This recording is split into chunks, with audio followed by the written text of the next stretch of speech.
ಅದರಿಂದ ಮಾನ್ಯ ಅಧ್ಯಕ್ಷರೇ, ಯಾರೂ ಕೂಡ ಮುಖ್ಯಮಂತ್ರಿಗಳಾಗಿದ್ದಂಥವ್ರು ಅವತ್ತಿನ ಕಾಲದಲ್ಲಿ ಕಾತುಳಿತಿಗೆ ಸತ್ತವರು, ಇತ್ತೀಚೆಗೆ ಜನವರಿನಲ್ಲಿ ಕುಂಭಮೇಳದಲ್ಲಿ 39 ಜನ ಸತ್ತು.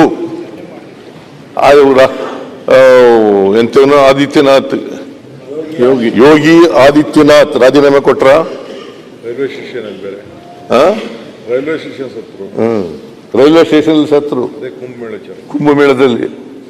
ಇತ್ತೀಚೆಗೆ ಓಲಿ ಅದು ಬಿಡಿ, ಇತ್ತೀಚೆಗೆ ಗುಜರಾತ್ನಲ್ಲಿ ಒಂದು ಏರ್ ಇಂಡಿಯಾದವರು ಹೋಗಿ 264 ಜನ ಸತ್ರು, ರಾಜೀನಾಮೆ ಕೊಟ್ರ.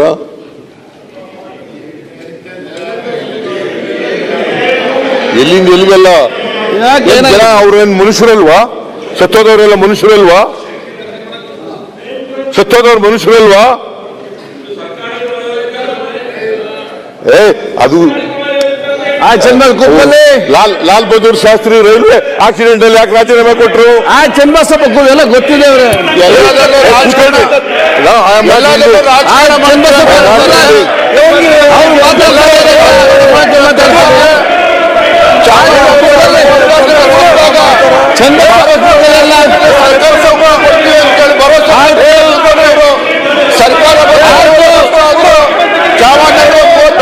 ಸರ್ಕಾರಿ ನೌಕರಿ ಕೊಟ್ಟಿಲ್ಲ ಬಿಜೆಪಿ ಎಲ್ಲ. ಹಾವೇರಿನಲ್ಲಿ ಗೊಬ್ಬರ ಕೇಳಿದಾಗ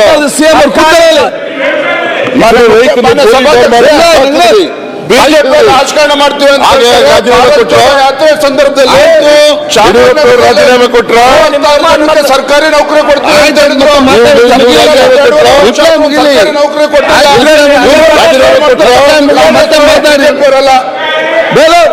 ತಪ್ಪಾಯ್ತು ಅಂತ ಹೇಳಿದ್ರ ಸರ್ಕಾರಿ ನೌಕರಿ ಕೊಟ್ರ. ಹಾಗಾದ್ರೆ 2006ರಲ್ಲಿ ರಾಜ್ಕುಮಾರ್ ಅವರು ಮೃತಪಟ್ಟರು, 7 ಜನ ಸತ್ತೋದ್ರು ಗೋಲಿಬಾರ್ನಲ್ಲಿ. ಆಗ ಕುಮಾರಸ್ವಾಮಿ ಮುಖ್ಯಮಂತ್ರಿ, ಮಿಸ್ಟರ್ ಯಡಿಯೂರಪ್ಪನವರು ಉಪಮುಖ್ಯಮಂತ್ರಿ. ರಾಜೀನಾಮೆ ಕೊಟ್ರ.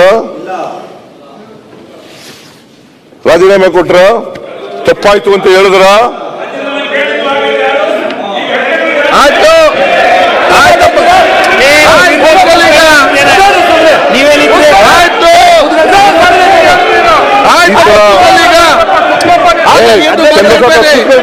ಆಯ್ತು, ಆಗ ಮಾತಾಡ್ತಾರೆ.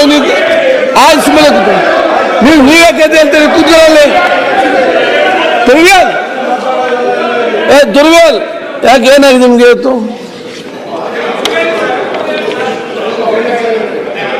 ಇಲ್ಲಿ ಮುಖ್ಯಮಂತ್ರಿ ಮಾತಾಡ್ತಾರೆ, ಸುಮ್ಮನೆ ಕೂತ್ಕೊಳ್ಳಿ.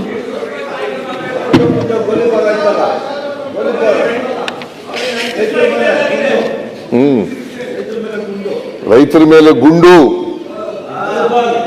ಗೋಲಿಬಾರ್ ಮೇಲೆ ಯಾರು ಮಾತಾಡ್ಬೇಡ. ಇಲ್ಲಿ ಯಾಕೆ ಅಲ್ಲಿ ಕೂತ್ಕೊಂಡು ಮಾತಾಡ್ತೀರಿ ನೀವು? ಸಿದ್ದಪ್ಪ ಚೂರಿ, ಸಿದ್ಲಿಂಗಪ್ಪ ಚೂರಿ. ಇನ್ನೊಬ್ಬ ಯಾರು ರೈತ?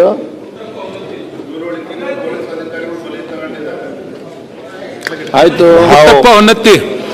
ಇವರೆಲ್ಲ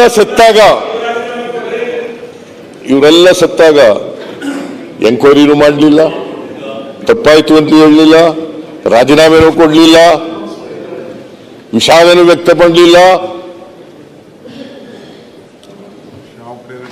ಕ್ಷಮಾಪಣೆನೂ ಕೇಳಲಿಲ್ಲ.